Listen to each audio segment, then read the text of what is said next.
por todos y va a ser presentado de forma académica por don Domingo Ortega, archiconocido por todos también, y sobre todo, en este caso, como vicario de Cultura del Arzobispado de Burgos, y también es el que preside este grupo que organiza las jornadas Ciencia y Cristianismo. Pues le dejamos a él la palabra y todos muy atentos. Muy buenas tardes a todos. Como acaba de anunciar el profesor Carlos Izquierdo Yusta, iniciamos esta tarde la tercera y última sesión de las terceras jornadas Ciencia y Cristianismo. Le han precedido dos, yo titulaba aquí en mis apuntes, apasionantes sesiones magistralmente conducidas por dos grandes, que llamamos en el término técnico de la universidad, grandes espadas de la filosofía y de la astrobiología. En la tarde de hoy le corresponde intentar dar respuesta a la teología.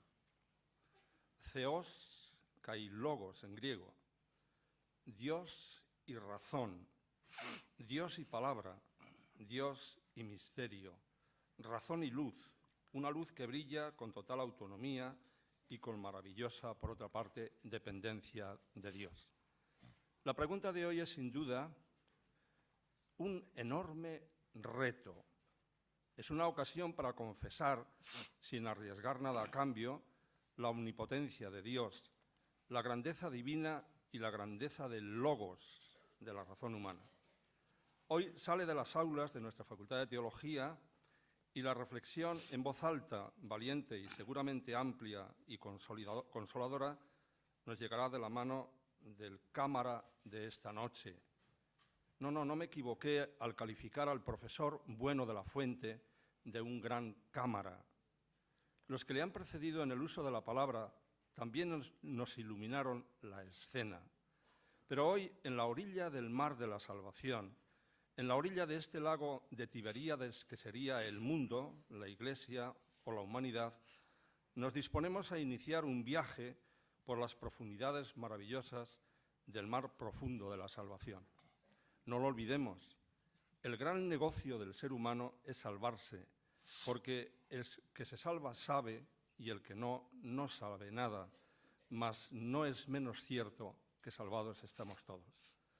Los maestros de ayer y de anteayer nos mostraron una mar bella, o sea, la superficie, los colores, el azul, la quietud, la orilla. Pero por debajo de ese mar inmenso de 100.000 millones de estrellas, por cima de ese mar en eterna calma, que es la noche para nosotros y tal vez luz para otros seres en sus barrios o en sus galaxias o en su sistema solar, está la luz de la fe. Hay un mar profundo, es el mar maravilloso del Dios conocido, del Dios revelado, del Dios creador, del Verbo encarnado, del Dios de la vida. Esa es la tarea de don Eloy Bueno esta noche. Iluminar con la luz de la revelación y con la magia de la razón que el teólogo domina la cima profunda, la cima del mar fantástico, que trata de iluminar bello, ya lo es, per se, la teología. Aceptó la invitación don Eloy Bueno de la Fuente y la aceptó con alegría. Es un hombre de la palabra y de teología transparente. Es un hombre inteligente. ¿Inteligente, me pregunto? Claro. Es el que sabe leer en lo profundo de las cosas y más si son en las profundidades de los misterios de la fe. Gracias, profesor Eloy Bueno de la Fuente, en nombre de todos los que escucharemos tu palabra y tus razones. Gracias por tu lección, que será, como siempre, seguro, magistralmente clara, y que será un buen recuerdo para futuras jornadas de este ciclo que ya no se bambolea como el primero de los años. Profesor Bueno, gracias en nombre de quienes estamos detrás de este hermoso servicio a la comunidad cristiana, desde un templo del saber, de ciencia y de fe, como es nuestra Facultad de Teología del Norte de España. Y por último, y para que disfrutes y te animes a seguir escribiendo más renglones en tu gigantesco currículum, permítanme todos ustedes que les trace las líneas fundamentales de su fecunda trayectoria personal, sacerdotal y científica. Es licenciado en Teología Dogmática por la Universidad de Santo Tomás de Roma desde el año 81, doctor en Misionología por la Universidad Urbaniana en el año 84, doctor en Filosofía por la Universidad Complutense de Madrid en el año 91. Por lo que se refiere a la docencia y a los cargos académicos, es profesor en la Facultad de Teología del Norte de España, sede de Burgos, desde febrero del mismo año 1981 y ha impartido asignaturas que a todo profesor nos enriquecen. Director del Instituto de Misionología, etcétera, etcétera. Y como él me ha advertido que no sea muy prolijo ni que sea muy largo, en decir las cosas para aquellos que le conocen, porque don Eloy es don Eloy en Burgos, claro, pues sencillamente que tiene una veintena de libros, uno acaba de salir hace unos días, era Cristianofobia, la cristianofobia, pregunta él y responde, la polémica anticristiana tan antigua y tan nueva. Es su último libro, aparte de pues, muchísimos artículos, muchísimas subdigresiones. Quiere decir, se lo digo desde el afecto, pues que toda persona que se dedica a estar debajo de un flexo como don Eloy, pues goza mucho, pero también se sufre mucho, pero siempre en pro y en servicio de los demás. Muchísimas gracias y tienes la palabra.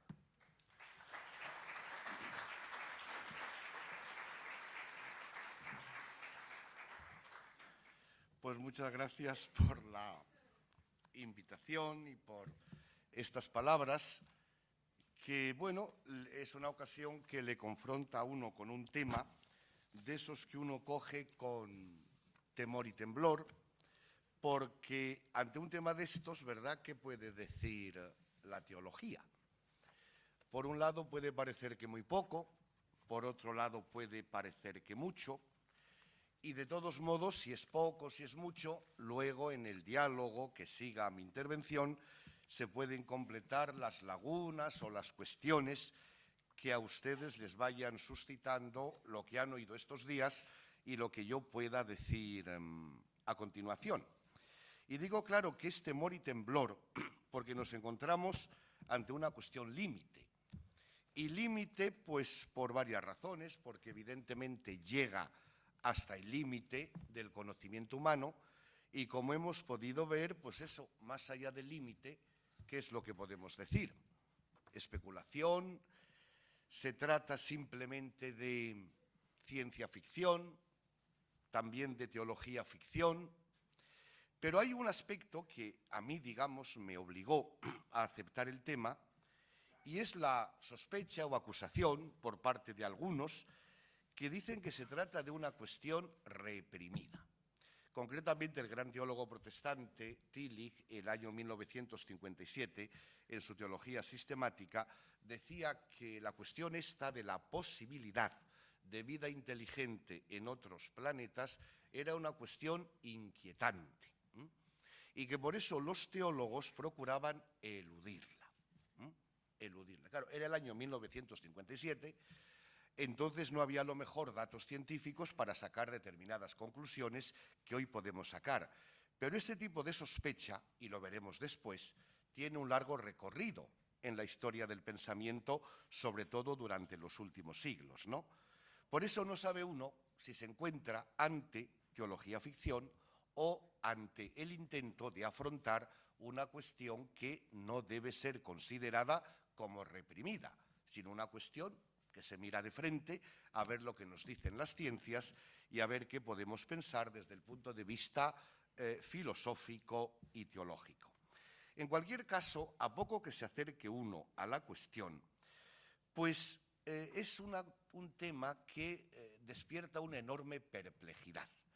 Una enorme perplejidad que se encuentra perfectamente sintetizada en estas palabras que les voy a leer de Teilhard de Chardin, el gran paleontólogo y jesuita que dedicó toda su vida a pensar la fe, el misterio de Cristo, desde los conocimientos de las ciencias y de la astronomía, ¿no?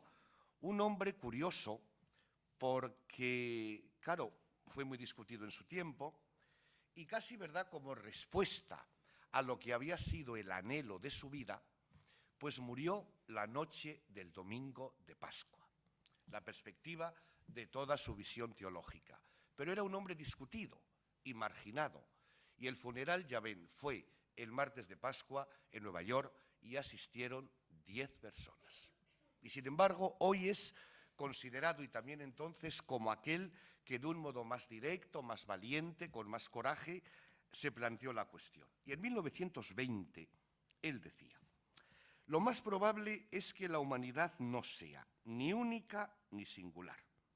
Es una entre mil. ¿Cómo entonces es que ha sido escogida contra toda probabilidad como centro de la redención?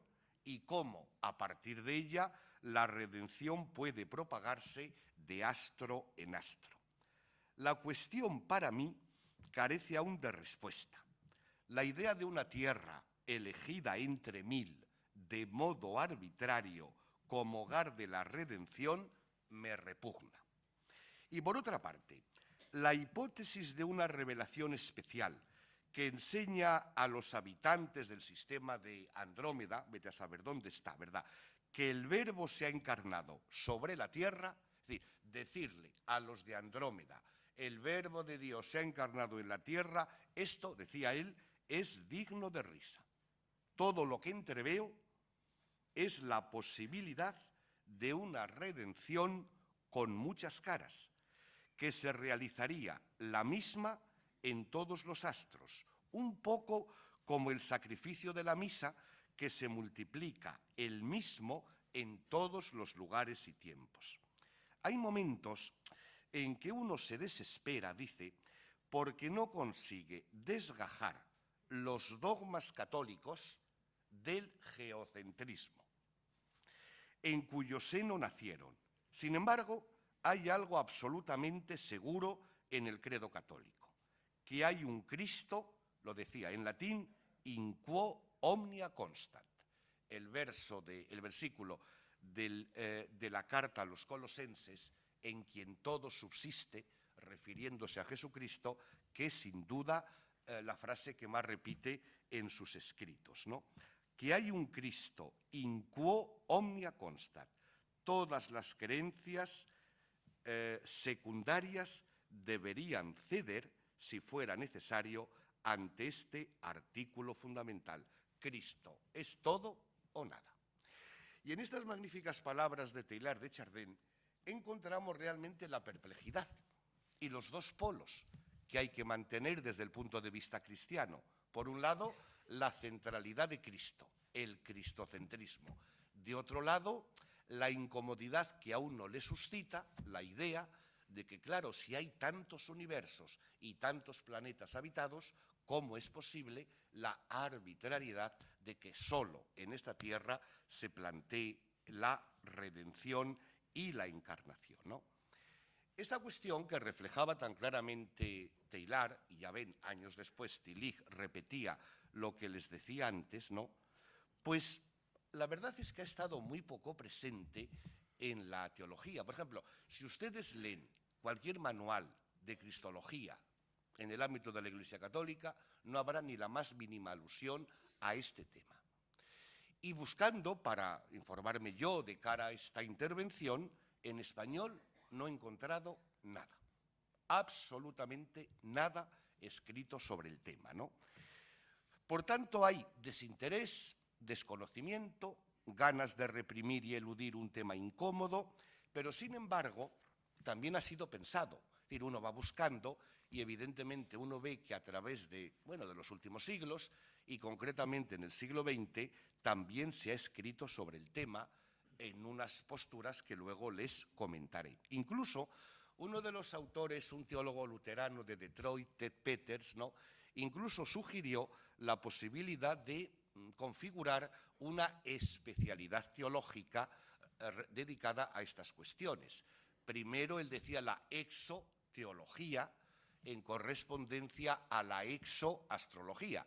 Lo que pasa que, como oíamos ayer, la exoastrología se ha convertido en astrobiología. Y entonces este Ted Peters proponía que se planteara como asignatura, como tema teológico, la astroteología, ¿no?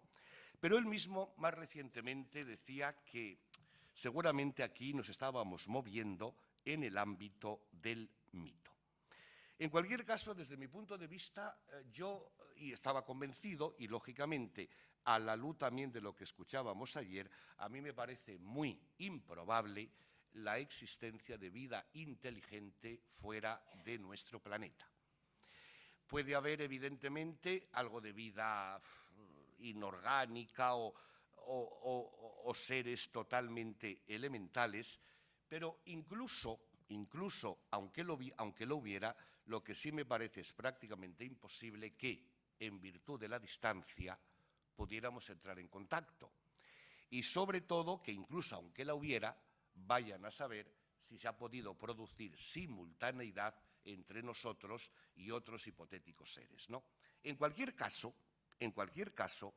aun considerando improbable la cuestión, sin embargo, a mí me parece que la teología tiene que pensar responsablemente la cuestión y, sobre todo, es a mí lo que me parece más importante, tiene, como ven en el esquema, un valor heurístico.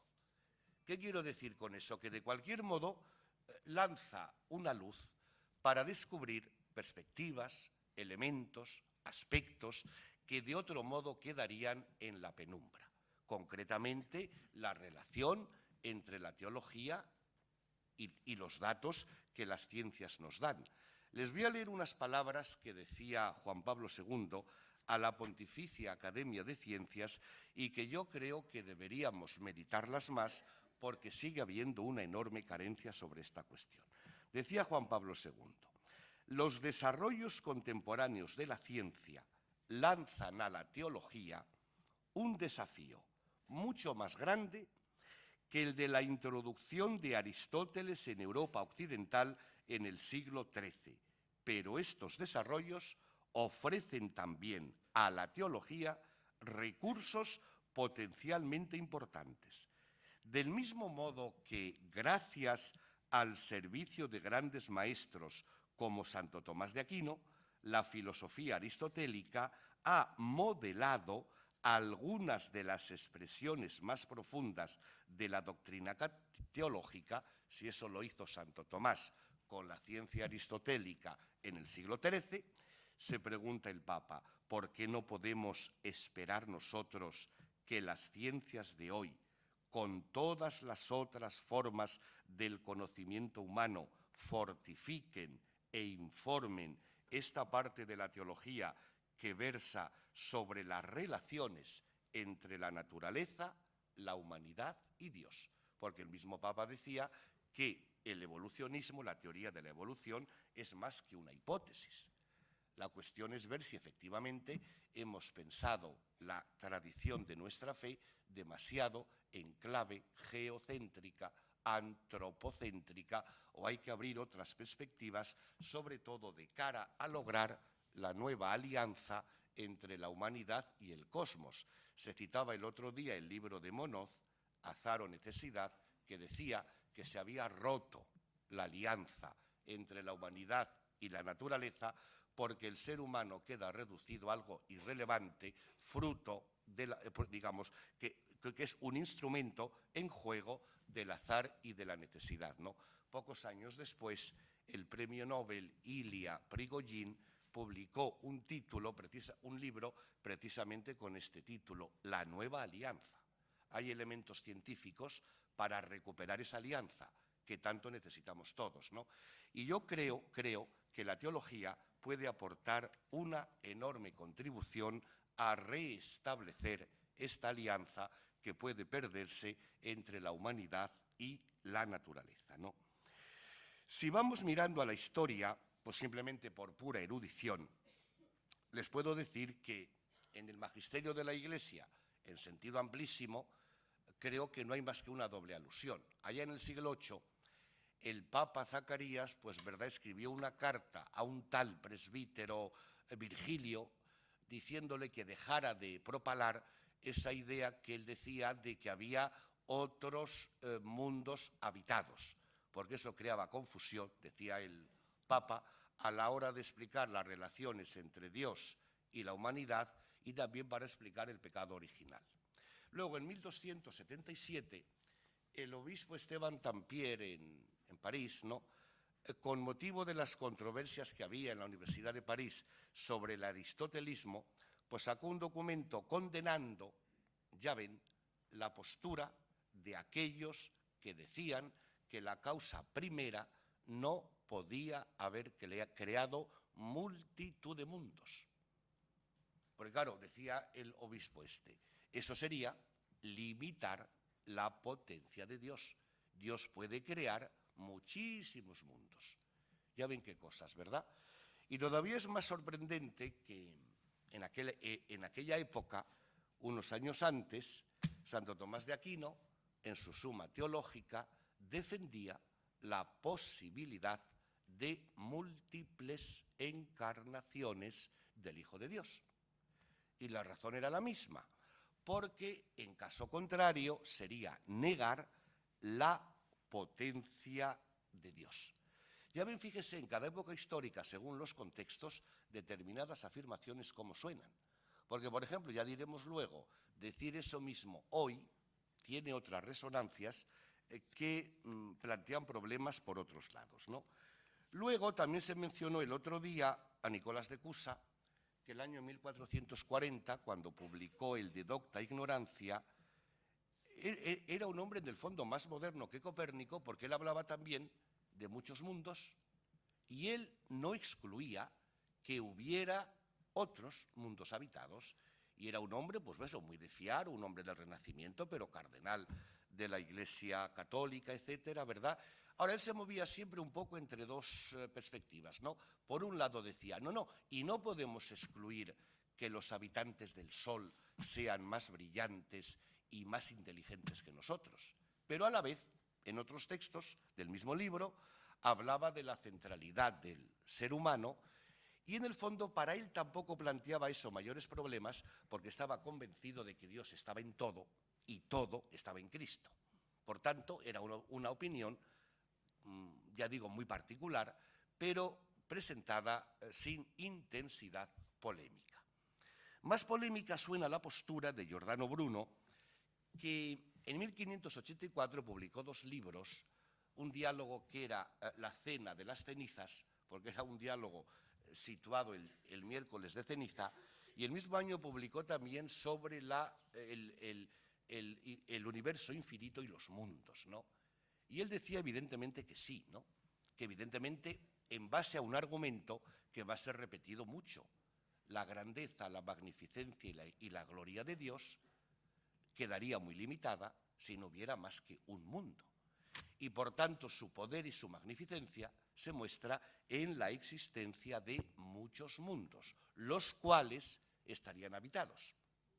Eso para él tampoco planteaba mayores problemas teológicos porque la centralidad de Cristo no la defendía con gran fuerza y decía, bueno, pues cada uno en su mundo, en su interior, en su intimidad, puede encontrar la presencia de Dios y por tanto se salvará, etcétera, etcétera, ¿no? Pero como ven son ecos de una época premoderna en la cual realmente, claro, no hay elementos para plantear la cuestión de modo más directo, ¿no? ¿Qué se hará al empezar la época moderna, ¿no? En la cual la hipótesis de la existencia de muchos mundos o un mundo muy grande con planetas habitados, esta hipótesis se va instalando de un modo muy normal en el campo de la ciencia, de la filosofía e incluso también de la teología, sobre todo en algunos teólogos de la Iglesia anglicana, ¿no? Porque desde el punto de vista, además, por ejemplo, en aquella época, finales del siglo XVII, ¿no?, en 1680 y tantos, 90 y tantos, se publicaron 2 libros que además tuvieron mucho éxito porque tuvieron ediciones varias, ¿no?, del filósofo pensador Fontenelle y también del gran astrónomo Huygens, ¿no? Y los 2 sostenían esta hipótesis.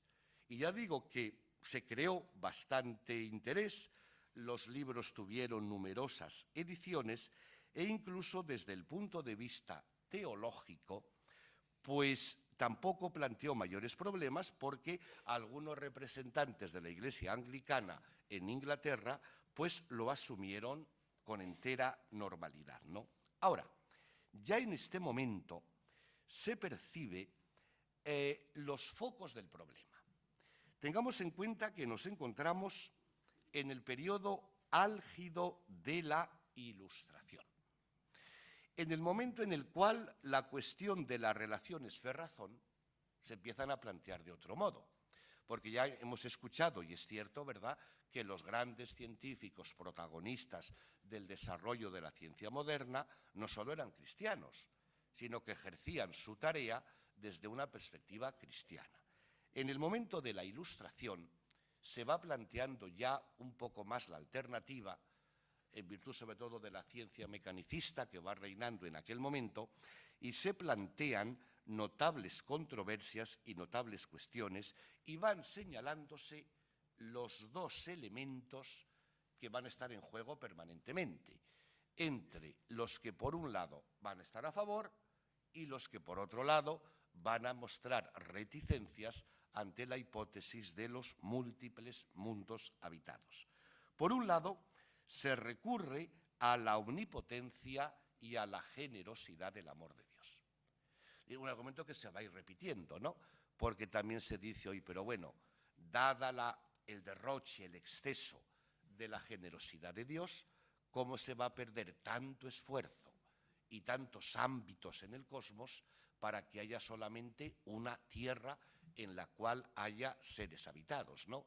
Y claro, desde el punto de vista teológico, este argumento era el más utilizado para reconocer esa posibilidad de múltiples mundos habitados.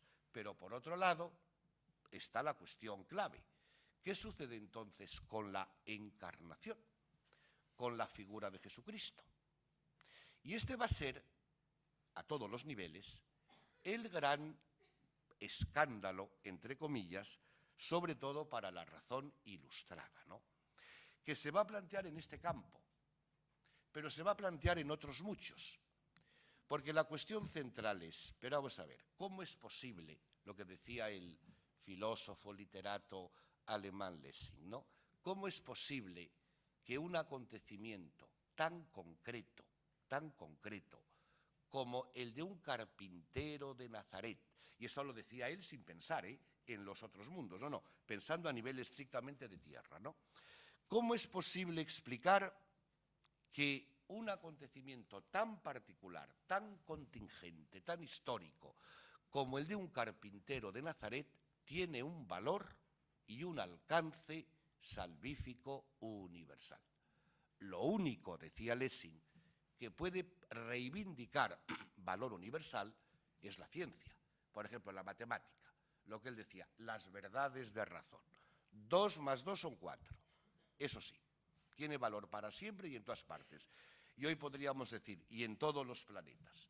Pero claro, que un carpintero, o sea, un acontecimiento particular, que tenga esa relevancia, decía él, entre un nivel y otro hay un abismo y yo ya estoy muy mayor para dar el salto de lo uno al otro, ¿no?